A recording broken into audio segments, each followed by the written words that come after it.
Bonjour à tous, bienvenue dans l'interview. Notre invité aujourd'hui est Pascal Smet, bonjour. Bonjour. Alors, ministre bruxellois de la mobilité, des travaux publics, mais on va d'abord parler Europe, c'est le Brexit, ça y est, les Britanniques vont quitter l'Europe. C'est un problème, c'est une surprise? Non, je pense que c'est plutôt une chance. J'ai des émotions mixtes. D'une part, je regrette qu'il parte, mais d'autre part, je suis un peu soulagé aussi, parce qu'il ne faut pas oublier que dès le moment que le Royaume-Uni était membre de l'Union européenne, ils ont toujours bloqué, ils ont toujours évité que ça devienne une Europe sociale. Et je pense que beaucoup de gens reprochent maintenant à l'Europe d'être une Europe des banquiers, une Europe des capitalistes, une Europe du grand capital, mais pas l'Europe des gens. Et le Royaume-Uni est quand même un des grands principaux responsables pour ça. Et ça, c'est alors une chance. Si l'Europe sait se ressaisir maintenant, et surtout si les pays fondateurs de l'Union européenne se reprennent et disent on veut aller vers une Union européenne, ou même des États-Unis de l'Europe, moi, je suis voir ça plutôt du côté optimiste. Ouais. Vous n'avez pas peur que d'autres pays partent aussi? Ça peut arriver, mais si c'est les pays eurosceptiques comme la Pologne ou l'Hongrie qu'ils partent, je pense que le plus important, s'il ne veut pas être dans un mariage, il ne faut pas rester dans le mariage. Sinon, tout le monde devient très triste et frustré et va se tromper de toute façon. Et par conséquent, il faut tirer des conclusions. Et comme ça, on peut continuer avec les États membres qui veulent avancer, qui veulent créer un vrai États-Unis de l'Europe. Je crois vraiment, dans le monde actuel, avec le pouvoir économique, politique qui va vers Asie, les États-Unis qui ne sont pas toujours très stables non plus, on a besoin d'un grand pouvoir européen. Et là, maintenant, c'est une crise, c'est une catharsis, c'est vrai, mais en même temps, c'est une chance. Laisse saisir cette chance d'avancer avec le projet européen, puisque je suis très européen, littéralement, mais aussi figuralement. Alors, puisque vous parliez de frustration, il y a aussi la frustration de la grève générale. Aujourd'hui, la STIP complètement à l'arrêt. Ça, on n'avait pas vu depuis longtemps. Vous comprenez les grévistes? Mais je suis triste, évidemment, d'un double côté. D'une part, je comprends, il ne faut pas provoquer non plus les syndicats, dire que c'est un radicalisme syndical. Il y a des gens qui ont vraiment la difficulté. Le gouvernement fédéral met des gens en difficulté. Ils n'ont pas à entendre ça. Ils ne choisissent pas pour les petits gens, pour les gens ordinaires, normaux, les gens comme tout le monde. En fait, ils sont lésés à l'abandon. C'est la réalité. Et là, les gens agissent. D'autre part, il y a toujours la mission publique des transports en commun. Il y a plein de gens qui travaillent, qui comptent sur la STIP. Alors là aussi, c'est des émotions. Un service minimum à Bruxelles? C'est très compliqué, je ne veux pas m'engager dans ce débat-là, parce que de toute façon, ce n'est pas dans notre accord gouvernemental, ce n'est pas à l'ordre du jour. Et de toute façon, même avec un service minimal, s'ils veulent faire la grève, ils font la grève. Je suis plutôt content que les syndicats bruxellois de la STIP sont assez responsables, et on peut même dire très responsables. Dans le passé, on n'a pas eu beaucoup de problèmes. Même avec le lockdown, on doit donner beaucoup de respect aux agents de la STIP qui ont roulé avec les bus, qui ont continué de rouler avec les trams, avec les métros, parfois dans des circonstances difficiles. Beaucoup de respect pour eux et les relations en général syndicales sont bonnes à la STIP. Garde-le.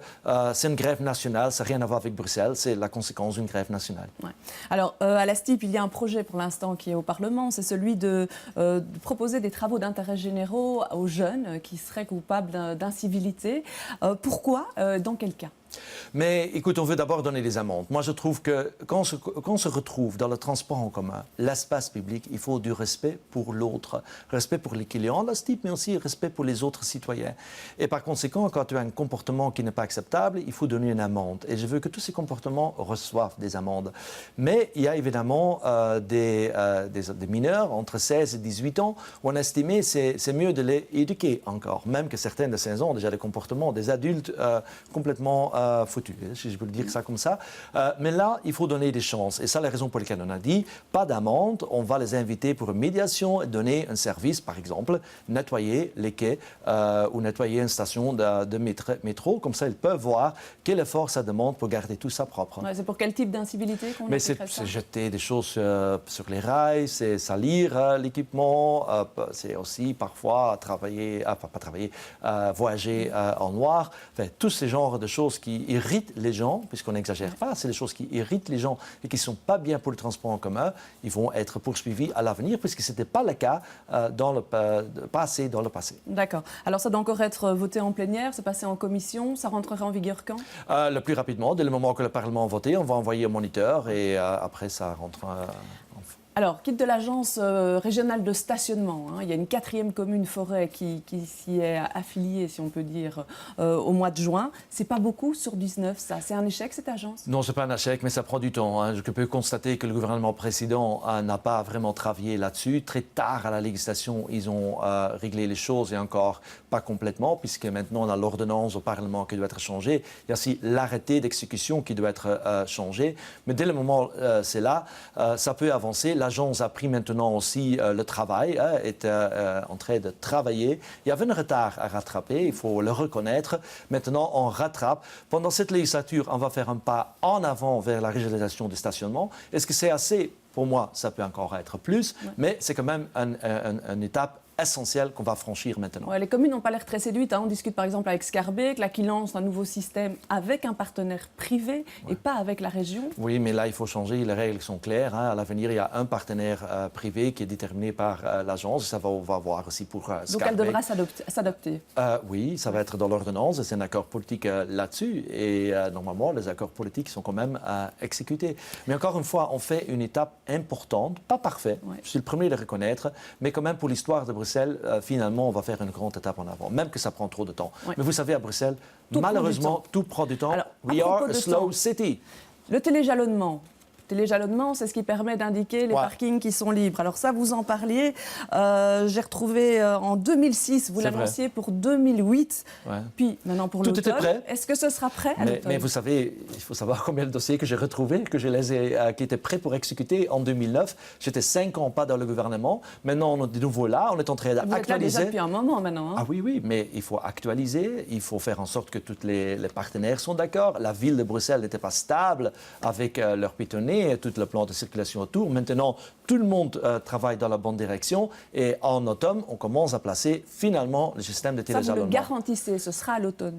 À l'automne, c'est ça que tout le monde me dit maintenant et j'espère qu'il n'y a pas de couac, puisqu'à Bruxelles, il y a toujours des couacs qui peuvent arriver. Mais normalement, si tout va bien, automne, on commence avec l'installation des panneaux. Alors, quid de la grande campagne de communication aussi pour expliquer ce matin, par exemple, sur la petite ceinture, c'est Interparking qui distribuait un plan des parkings du centre-ville. C'est pas la région. Mais la région a fait le plan. Hein. Normalement, c'est la ville qui a dû le faire. On a Ici, c'est un plan d'Interparking. Mais on a fait ça ensemble avec la ville. La région a fait un plan. Je vais rappeler que le plan de parking était distribué en Brabant flamand et en Brabant wallon. C'était glissé dans les journaux. On a distribué des milliers d'exemplaires chez tous les commerçants. Encore, alors? Et oui, encore faire plus que ça. Maintenant que la zone du piétonnier est plus ou moins stabilisée, on peut mettre la communication et dans les mois qui viennent, on va y travailler. Et je préfère que c'est une communication ensemble avec les commerçants, puisque maintenant, c'est ensemble que tout le monde dit que le centre est joignable avec le transport commun par vélo, mais aussi par la voiture, et que les gens savent immédiatement comment circuler et comment arriver au parking public. Et ça va être le but de cette campagne. Et d'ailleurs, on a déjà fait des spots à la radio, à la télévision. La région a déjà communiqué. Alors ici, ça fait 1 an que ce piétonnier a été initié. Est-ce que maintenant la région a 100% derrière la ville? Est-ce que vous soutenez le projet à 100%? Mais la région a toujours soutenu le projet à 100%. C'est notre déclaration régionale. Mais le problème est, je suis un grand partisan de piétonnier. Je suis même un des pères fondateurs, si je peux dire ça comme ça, du piétonnier. Mais aussi moi, j'ai été assez critique sur la méthode, la manière, la communication. Mais maintenant, tout ça, c'est le passé. Maintenant, on doit aller en avant. Et j'espère que l'État fédéral commence le plus rapidement, je commence presque à prier, que l'État fédéral lance le plus rapidement les travaux à De Broeckère, qu'on avance les travaux à la bourse, et comme ça, on peut avoir ce piétonnier dans 2 ans. Puisque la réalité des choses est que le délai entre la piétonisation, la décision de mettre en piétonnier, et le redesign, refaire le réaménagement a pris beaucoup trop de temps. Ouais. Et si le recours aboutit, parce qu'on sait qu'il y a un recours au Conseil d'État, que l'auditeur a déjà donné un avis, s'il aboutit, ça risque de reporter encore les travaux? Mais il faut réparer, et j'espère que j'ai entendu Rudy Vervoort dire, le ministre-président, que selon lui, la première analyse est réparable. Alors il faut réparer le plus rapidement possible, et en avant avec les travaux.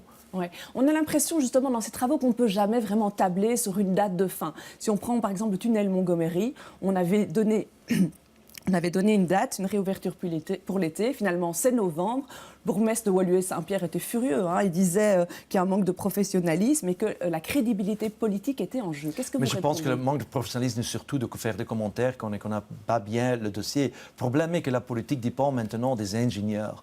Et avec Montgomery, l'idée était de travailler en 2 phases. D'abord une réparation provisoire et ensuite une récouverture. On a simplement collé les 2 phases en une pour des raisons de sécurité routière et on gagne au total de temps. Simplement, la première phase dure plus long et on fait tout pour raccourcir le délai. Simplement, ce n'est pas la politique, ce n'est pas le ministre. Les ingénieurs sont maintenant, et les ouvriers, en charge. Et évidemment, on veut que les tunnels s'ouvrent le plus rapidement possible.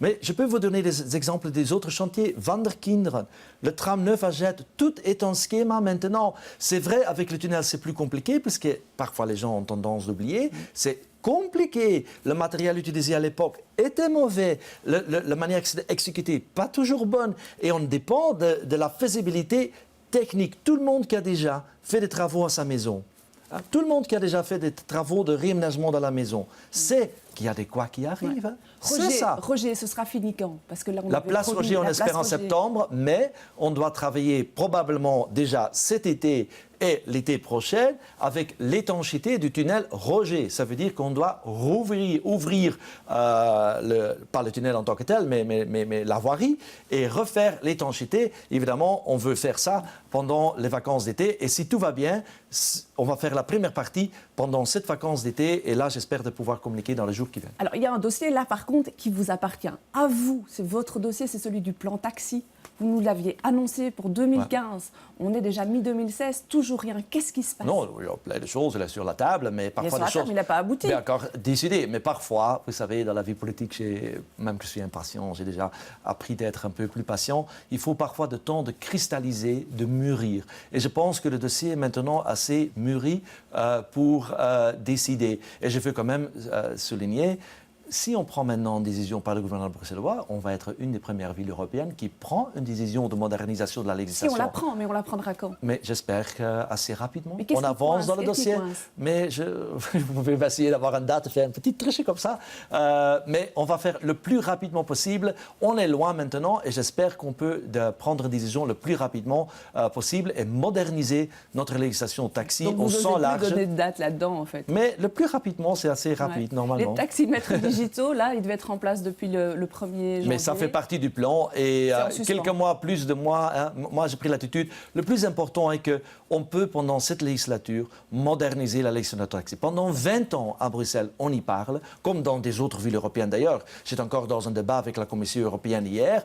On est une des rares villes maintenant qui est très avancée avec un projet de décision. Une des rares villes européennes. Je veux rappeler que la Commission européenne va seulement sortir avec le rapport en septembre. Alors, on avance. Moi, j'ai voulu aller plus vite. J'étais prêt pour aller plus vite, prendre la décision. Mais je ne suis pas seul dans le gouvernement. Il faut qu'on arrive à un j'ai des partenaires. Mais tout le monde se cristallise maintenant autour d'une décision que je dois dire a mûri. Et finalement, ce qui compte, c'est arriver à la ligne. Si ça prend un peu plus de temps, mais c'est une bonne décision. C'est bien d'avoir pris plus de temps. Il faut qu'on arrive à la ligne à un moment. Dimanche sans voiture, on garde la même formule que les autres années? Ce sera quand?